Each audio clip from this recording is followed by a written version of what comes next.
I de la vinya a un palau del segle XIII, al centre de València, el vi és el protagonista de la jornada que estan celebrant les cooperatives agroalimentàries de la Comunitat Valenciana. Esta vesprada aprovarem alguns dels millors vins cooperatius valencians.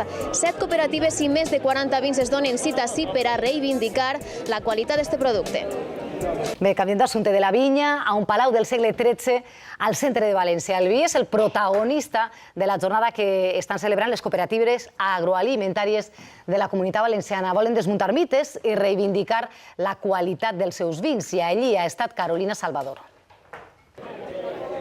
Tots aquests vins tenen una cosa en comú, que els han elaborat cooperatives valencianes que volen acabar amb l'estigma sobre la qualitat d'aquest producte i que volen reivindicar també el seu paper en un mercat que cada vegada és més competitiu. 7 cooperatives i més de 40 vins formen part d'aquest tast que compta també amb els millors sommeliers de la Comunitat Valenciana.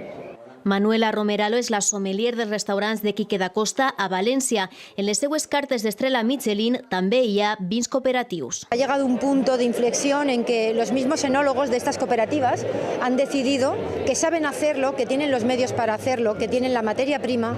El sector assegura que cal més formació i atraure el públic més jove. Esas cooperativas que están detrás están manteniendo un tejido empresarial y al final lo que estamos haciendo es tratar de asentar población en el medio rural y sobre todo tratar de defender una economía social. Una jornada per a brindar per la bona salut del vi valencià.